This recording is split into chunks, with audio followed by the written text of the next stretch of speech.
When your parents told you to give 110%, I don't necessarily think this is what they meant. And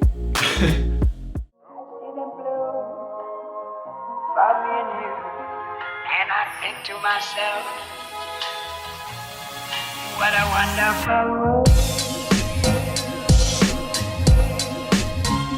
Alright, so I just wanted to tell y'all something that has been brought to my attention more than once, and I've seen this in COAs multiple times.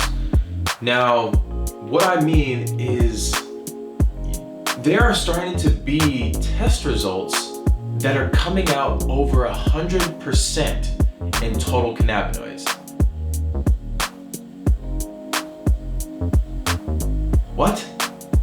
Like, how does that even make any sense? How can you have over 100% of something? I mean, it's different when you're talking about statistics, but when you're talking about science here, there is no such thing. So this company, well, there's multiple companies out there that apparently that are showing test results over 100%. The one that I just recently saw and the one that I saw in the very beginning was West Coast Cure's pods, and now I'm seeing it even with their concentrates. I'm talking about their like concentrates outside of a cart. But yeah, I don't get how you're getting 107, 104%. Like, what are you trying to do? Are you trying to make these people think that this is possible and trying to set expectations that are obviously not even real at the end of the day? I don't really know what the whole thing is at the end of this point, because I do know that there are a lot of percentage hunters out there, but come on now, this is getting out of hand. Like, really.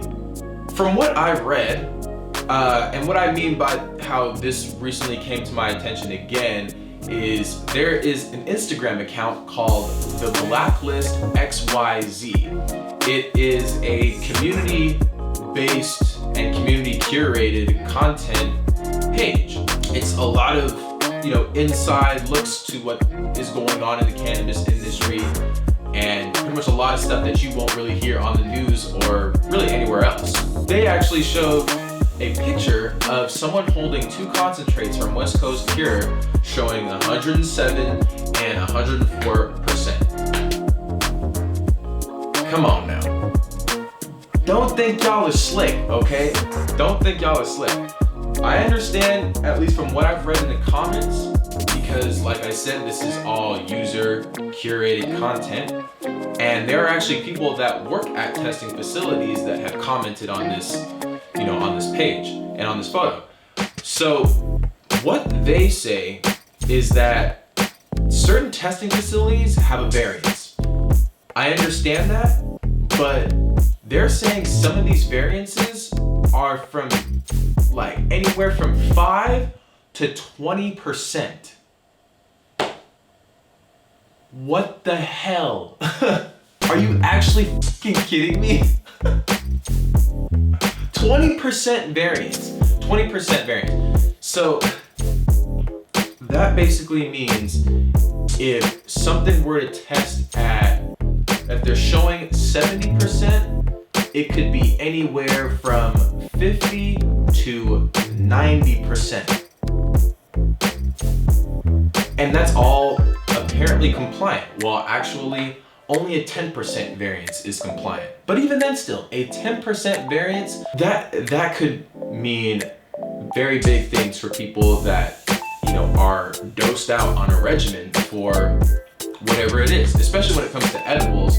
There is a 10% variance with edibles as well. And even when, here in California, things are maxed out at 100 milligrams, you don't necessarily know whether you're getting 110 or 90 milligrams. And then for the grandma that uses some 2.5 milligram mints for sleep and she gets a wrong dose, what is that? Apparently, these types of variances and regulations are even more, we'll just say we'll just say they don't really care as much when it comes to the food or just the regular drug industry. So, you know, even with the over-the-counter drugs that you get and you see it's 1,000 milligrams or 500 milligrams of whatever drug that you're taking, it's not a guarantee that that's the actual accurate dosage. Looks like everywhere there's a ballpark. Part of the reason why they say it's coming, these test results are coming out above 100% is because it's actually human error. It's not so much the machine itself, which it does have to be calibrated every once in a while, but usually everything is all weighed out by hand, and that can already have a lot of variance within that. Because if the testing machine is only supposed to take 1,000, I forget what their measurement was, but we'll just say milligrams. But if the machine is only supposed to take 1,000 milligrams of a sample and the person puts in like 1,100 milligrams or even just a little bit over, we'll just say 1,050, that can already make that percentage go above 100 because that's the max that it's already supposed to take. I still don't know the whole story to it, but it seems, you know, just from that, it seems pretty legit. You know, even if you were to just go up that little tiny bit for something to be over 100%, still seems kind of ridiculous to me. So I still believe that some testing facilities out there are a little corrupt, and they will give whatever numbers that the testers want. So really at the end of the day, you can't really trust the numbers. You just can't. That's why your nose knows, and go off of what you feel is the best or what you feel is good for you. Don't go off the numbers because, as you can see now, and how pretty much they've always been, they have never been the best way to determine how good or what the quality of your high is going to be. For all you percentage hunters out there, this is a huge wake-up call. But I think that was pretty much all I wanted to get out. I don't think there's really anything else that I wanted to talk about, but you know, as usual, be sure to like, subscribe, comment, do all that good stuff. And you know, if anybody out there does work in a testing facility or has any other outside experience, feel free to comment down below on what your experiences are with these testing facilities and all these variances, and just even, you know, seeing it out in the public. Yeah, let me know. I did miss it last week, but as usual, we stream every Friday, 4:20 p.m. Pacific Standard Time, where me and the community have a conversation about the various topics that are in the cannabis community, or damn, I messed up again. The cannabis industry.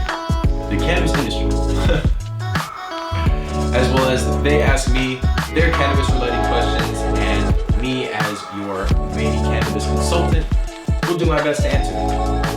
But alrighty, guys. See y'all in the next video.